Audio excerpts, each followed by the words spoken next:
meus amores, tudo bem com vocês? Sejam muito bem-vindos a mais um vídeo aqui no canal Miranda Fala. Eu sou a Miranda e no vídeo de hoje o assunto é avivamento.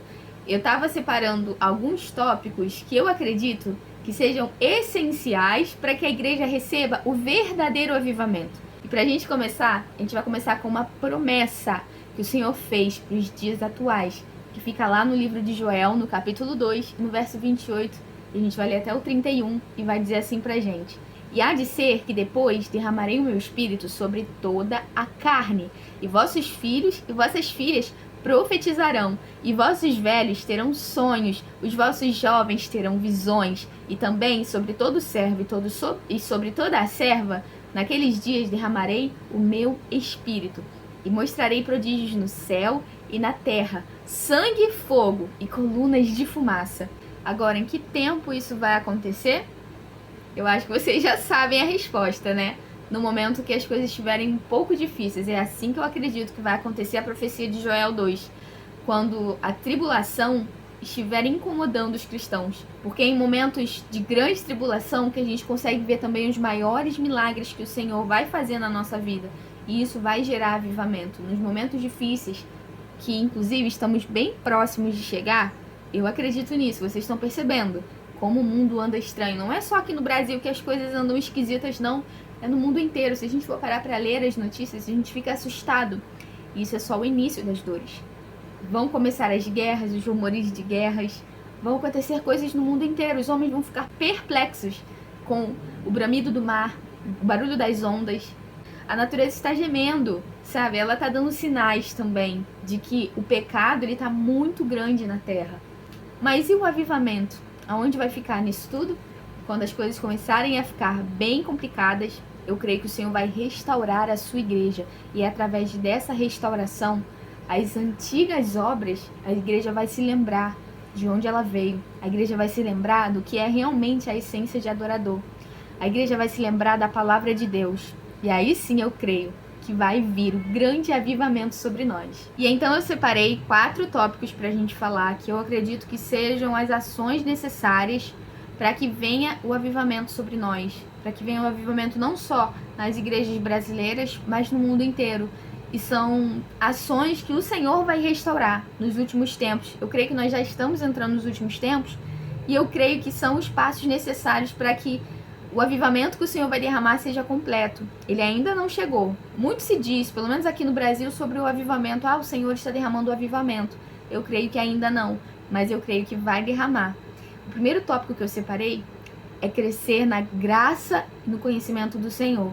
O que é crescer na graça e no conhecimento do Senhor? Conhecer o Senhor e prosseguir em conhecer a palavra de Deus, voltar às escrituras, voltar aos estudos. Porque, sinceramente, pessoal, pelo menos é o que eu tenho percebido nas igrejas aqui do Brasil. Fora do Brasil eu não posso dizer. Mas nas igrejas aqui do Brasil, a gente vê o estado e a degradação que está em muitos lugares. Em muitas igrejas que deveriam ser exemplos para nós, a gente vê os escândalos acontecendo. Uma igreja que não está interessada no estudo da palavra e no ensino. Elas querem pregações que falam de exaltação. Elas querem chegar na igreja e ouvir aquilo que elas colocaram no coração delas. É difícil ouvir a voz de Deus quando você já determinou o que você quer que Ele fale do seu coração.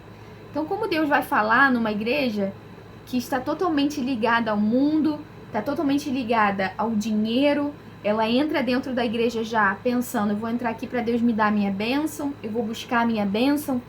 Não, as igrejas deveriam mudar esse pensamento. Você entra dentro da casa de Deus primeiro para adorá-lo em comunidade, junto com as outras pessoas.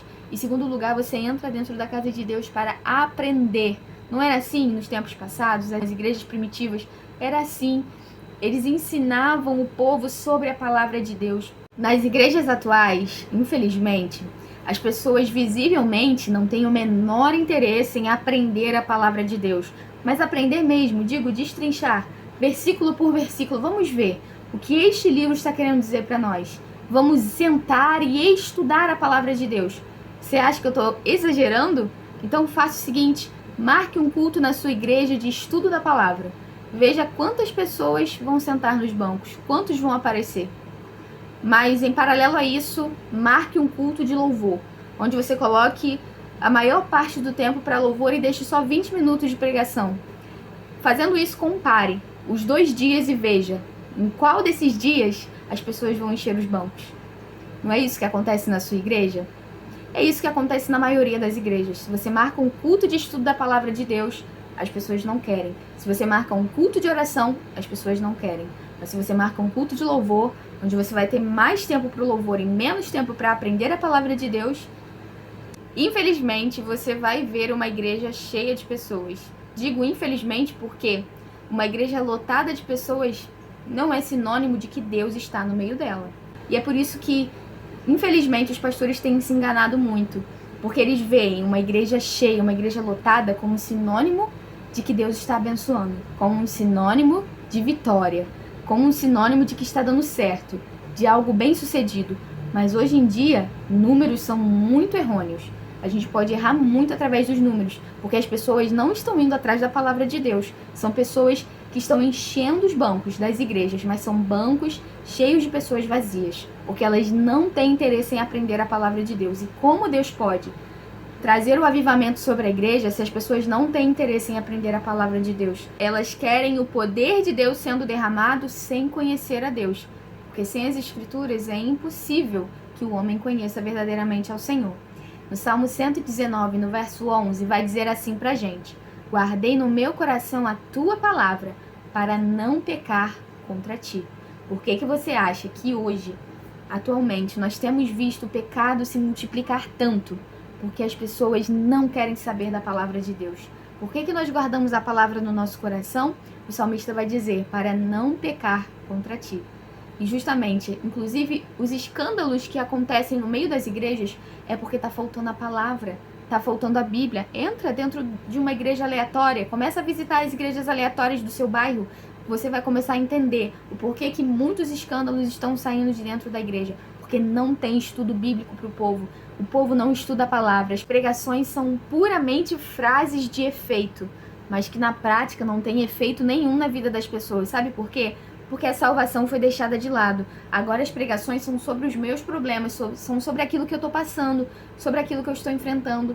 As pregações são sobre aquilo que eu vou ganhar aqui nessa terra, ou sobre a vida terrena. Pouco se prega sobre o pecado, sobre a justiça e sobre o juízo. Pouco se prega sobre salvação. E é exatamente por isso que a palavra do Senhor vai nos dizer: o meu povo perece por falta de conhecimento. Como eu não vou pecar contra o Senhor se eu não tenho a palavra guardada no meu coração? Obviamente o povo vai pecar, porque eles não estão sendo instruídos verdadeiramente na palavra de Deus. E além de crescer na graça e no conhecimento do Senhor, conhecendo as Escrituras, que foi o primeiro tópico que a gente falou, eu separei automaticamente o segundo tópico, que não poderia ser diferente: a obediência à palavra de Deus. Afinal de contas, do que adianta eu conhecer toda a teoria, conhecer todas as escrituras, ter lido a Bíblia toda 4, 5 vezes na minha vida, se eu não estiver disposta a obedecer à voz do Senhor? No livro de Tiago, no capítulo 1 e no verso 22, vai dizer pra gente: sejam praticantes da palavra e não apenas ouvintes, enganando-se a si mesmos. Muitas pessoas também têm conhecimento dentro das igrejas, mas quando você vai ver a vida dela, ela não pratica. Ela não pratica aquilo que ela está estudando, aquilo que ela está aprendendo. Então, do que adianta se nós conhecermos a palavra do Senhor e não obedecermos? Seria melhor que não conhecêssemos, porque seremos julgados por isso, já que sabíamos o que era certo e fizemos aquilo que estava errado. Era melhor que permanecêssemos na ignorância, porque o juízo do Senhor seria menos severo sobre a nossa vida. Portanto, se nós conhecemos a verdade precisa nos libertar e precisamos estar dispostos para que essa libertação chegue até nós. Nós precisamos estar dispostos a fazer a nossa parte em obedecer aquilo que sabemos que é o certo, obedecer a palavra de Deus. Se vocês me amam, obedecerão aos meus mandamentos. Isso está escrito no livro de João, no capítulo 14, no verso 15. Vocês me amam de verdade? Então vocês obedecerão aos meus mandamentos. E é claro, não poderia ser diferente. A partir daí, depois de conhecermos a palavra e entrarmos em obediência a ela, seremos com certeza santificados. Até porque, sem santificação, ninguém verá o Senhor. E afinal, como nós podemos nos santificar? Conhecendo as Escrituras e obedecendo. Esse é o próximo passo que naturalmente vai acontecer nas nossas vidas. No livro de João, no capítulo 17, também no verso 17, vai dizer assim pra gente: santifica-os na verdade, a tua palavra é a verdade. Eu acho que esse verso de João é o que está faltando em muitas igrejas para que realmente aconteça o avivamento. Santifica-os na verdade, a tua palavra é a verdade. Não tem como a gente se santificar se a gente não conhece as escrituras e se a gente não pratica as escrituras, porque o ato da gente conhecer as escrituras e praticá-las é que nos torna santos. No livro de 1 Pedro, no capítulo 1 e no verso 15, vai dizer assim pra gente: mas assim como é santo aquele que os chamou, sejam santos em tudo quanto fizerem, pois está escrito: sejam santos porque eu, o Senhor, sou santo. As pessoas não estão se santificando, não conhecem a palavra de Deus. Obviamente, não conhecendo, não podem obedecer à palavra de Deus e naturalmente não têm se santificado. E isso tem gerado muitos problemas dentro da casa de Deus. No livro de 1 Coríntios, no capítulo 3, no verso 16, também vai dizer pra gente: vocês não sabem que são santuários de Deus e que o Espírito de Deus habita em vocês? A palavra do Senhor vai dizer que ele não divide a sua glória com ninguém. Ou seja, ele é exclusivo e só vai habitar dentro de nós se nós limparmos o nosso coração, limparmos a nossa vida, estivermos dispostos a obedecer a palavra de Deus, porque sem santificação ninguém verá o Senhor. E logo seguindo todos esses pontos que a gente citou, conhecer ao Senhor, conhecer a sua palavra, obedecer ao Senhor, estar em santificação diante do Senhor, eu acho que é natural que venha o quarto tópico que a gente vai falar e último, que é a maturidade. Mas como assim, Miranda? Maturidade? Será que a maturidade é importante para que venha o avivamento? Você vai ver que é muito importante que os cristãos sejam maduros na fé, sejam maduros no seu modo de agir, sejam maduros em tudo quanto fizerem. No livro de Hebreus, no capítulo 5, no verso 12 até o 14, vai dizer assim pra gente: embora a esta altura vocês já devessem ser mestres, precisam de alguém que ensine a vocês novamente os princípios elementares da palavra de Deus, ou seja, as coisas básicas. Cristãos que já se dizem cristãos há 30, 40 anos e ainda precisam aprender as coisas básicas, enquanto já deveriam ser mestres. O próximo verso vai dizer assim: estão precisando de leite e não de alimento sólido. Quem se alimenta de leite ainda é criança e não tem experiência no ensino da justiça, mas o alimento sólido é para os adultos, os quais, pelo exercício constante, tornaram-se aptos para discernir tanto o bem quanto o mal. Vocês entenderam o que esse texto nos traz? A importância de termos cristãos maduros na fé genuinamente dentro das igrejas? Quem de vocês nunca observou na igreja pessoas que se magoaram com outras pessoas, ou seja, irmãos que se magoaram com outros irmãos e simplesmente decidem sair da igreja? Quando não, decidem abandonar literalmente o evangelho. Sabe o que é isso? Imaturidade. Muitas vezes até conheceu o evangelho, teve a oportunidade de conhecer, muitas vezes obedecia ao Senhor, muitas vezes entrou no processo de santificação, mas faltou a maturidade espiritual. No livro de 1 Coríntios, no capítulo 13, no verso 11, vai dizer pra gente assim: quando eu era menino, falava como menino, pensava como menino e raciocinava como menino. Quando me tornei homem, deixei para trás as coisas de menino, ou seja, os velhos hábitos, os velhos costumes e também essa coisa de o irmão falou algo que eu não gosto, eu vou embora. Não, isso é coisa de menino.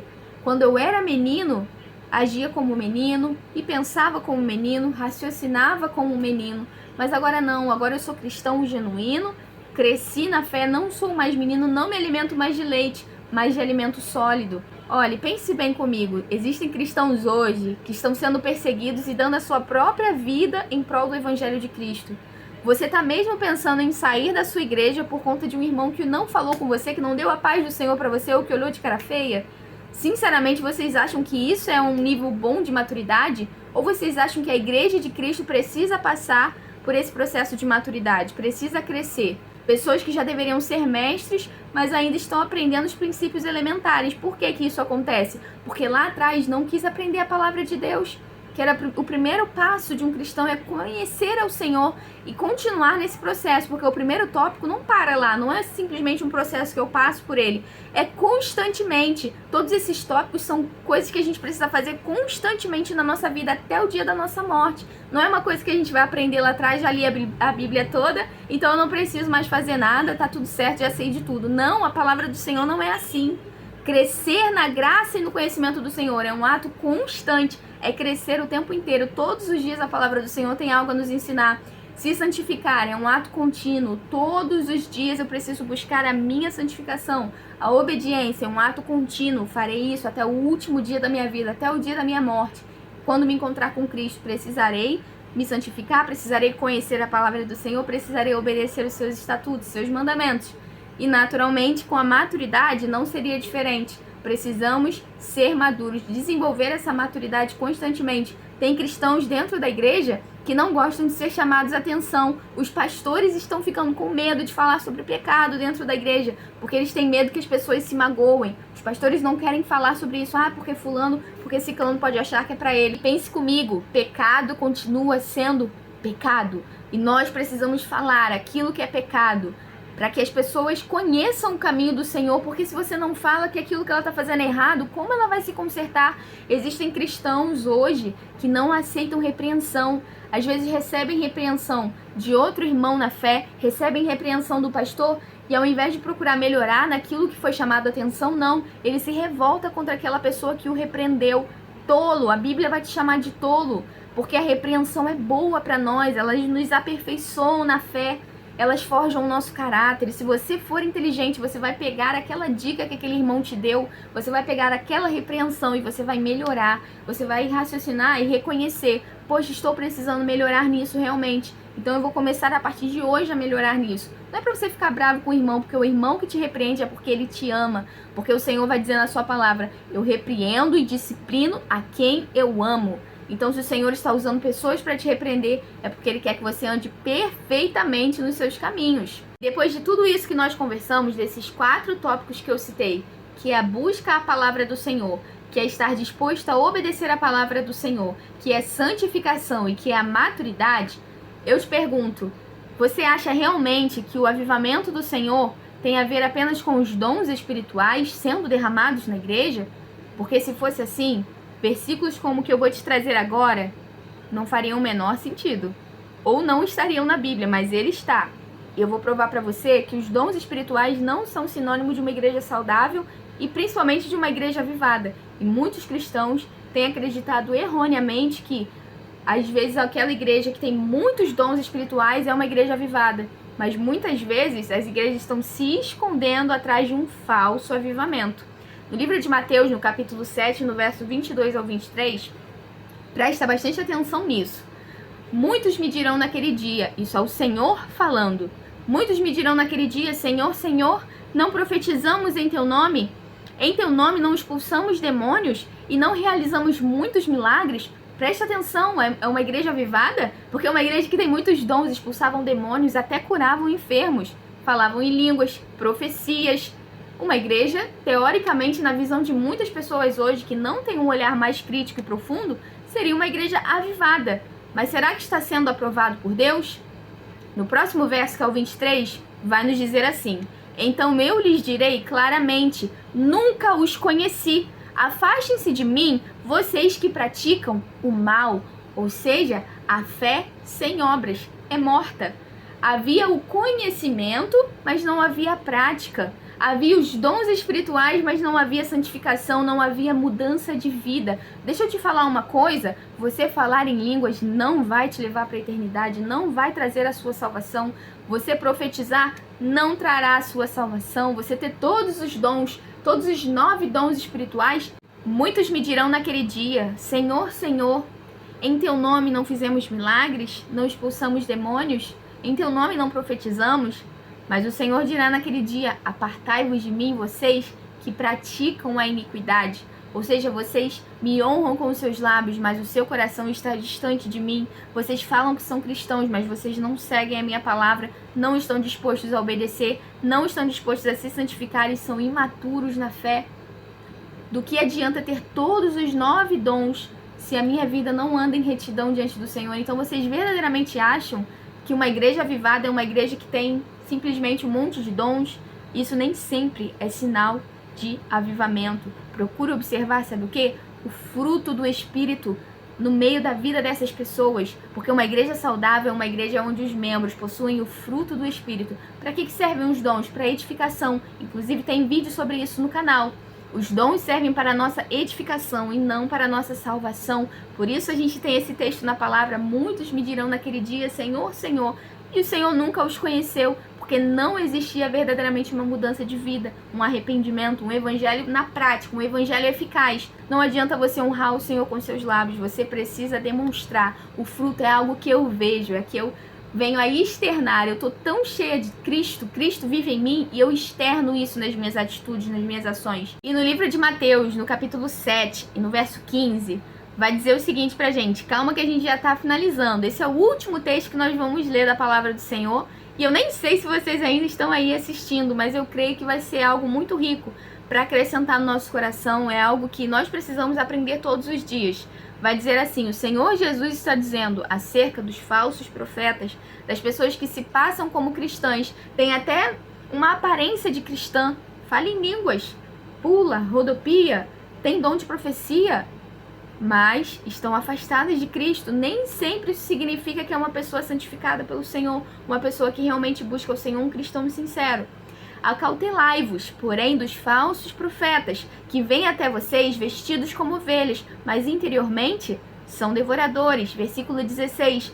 Por seus frutos os conhecereis. Porventura, colhem-se uva dos espinheiros ou figo dos abrolhos? E assim, toda árvore boa produz bons frutos, e toda árvore má produz frutos maus. Não pode uma árvore boa dar frutos maus, e nem a árvore má dar frutos bons. Toda árvore que não dá fruto, corta-se e lança-se no fogo. Portanto, pelos seus frutos os conhecerei. Quem é que está dizendo isso? Jesus está dizendo para mim e para você, e nos ensinando a reconhecer um verdadeiro cristão, um cristão genuíno. Ou seja, Jesus está aqui enfatizando os dons do Espírito Santo? Não, os dons do Espírito Santo são muito importantes. Como eu disse, eles edificam a igreja, edificam a casa de Deus. Faz com que a igreja seja uma igreja viva, onde o Senhor fala, onde nós buscamos e o Senhor responde. Embora o Senhor não fale apenas através dos dons, o Senhor fala através da sua palavra. Esse é o meio principal. Mas os dons servem para a nossa edificação. É ótimo a gente ter uma igreja cheia de dons, que não falte dons no meio do povo. Mas o principal que o Senhor está dizendo para nós é o fruto. Do que adianta eu ter vários dons e acontecer o que aconteceu? No verso anterior que nós lemos lá de Mateus: apartai-vos de mim, vocês que praticam a iniquidade. Ou seja, as igrejas têm se escondido atrás de um falso avivamento e enganado outras pessoas que entram dentro delas e acreditam que estão no meio de um grande avivamento. Como é tem dito isso muito no Brasil: estamos no meio de um grande avivamento. Sinceramente, eu ainda não acredito que esse avivamento chegou. Eu acredito que esse avivamento vai chegar no momento onde o Senhor vai ensinar a igreja novamente os princípios elementares, conhecer a palavra do Senhor, obedecer a palavra do Senhor, se santificar e ter maturidade. A partir disso, teremos uma igreja saudável e com certeza o Senhor derramará a promessa que Ele nos fez lá no livro de Joel, no capítulo 2. Acontecerá que nos últimos dias derramarei o meu espírito sobre toda a carne. Vai haver profecias, vai haver dons, o Senhor vai usar até os idosos com os sonhos. Mas para que isso aconteça, precisamos ter uma maturidade cristã, uma igreja madura, uma igreja firmada nos princípios elementares do Senhor, uma igreja formada na rocha, não uma igreja formada na areia, que bate o vento, bate a tempestade e vai embora. Não é isso que a gente está falando, a gente quer uma igreja avivada verdadeiramente, no sentido completo. E eu creio que esse momento onde a completude de Deus vai alcançar todas as igrejas está chegando. Agora, em que momento isso acontece? Possa ser que seja em tempos muito difíceis, ou mais conhecidos como grande tribulação. Talvez a igreja, principalmente a do Brasil, precisa dar uma sacudida para que ela volte novamente aos princípios elementares, para que ela deixe muitas coisas que estão acontecendo de lado e comece a se preocupar com aquilo que realmente importa. Bom, pessoal, esse foi o vídeo de hoje. Eu espero muito que tenha edificado a sua vida, se vocês estiverem até aqui, né? Se vocês assistiram até aqui. Quem assistiu até aqui, deixa um comentário aqui embaixo que eu vou saber que você assistiu até o final, que eu sei que ficou um vídeo bastante grande, mas eu achei que seria bem interessante a gente bater um papo sobre isso, porque é algo que eu realmente tenho visto necessidade de ser abordado dentro das igrejas, para que a gente não se confunda. Deus quer trazer um avivamento completo sobre o mundo, e nós precisamos seguir os passos, né, que Ele nos deixou na sua palavra. Tá bom, pessoal? Eu espero que vocês tenham sido muito abençoados, como eu falei. Um beijo no coração. Fiquem com Deus. Deus abençoe a família de vocês, a casa de vocês sempre. E claro, até o próximo vídeo. Tchau, tchau!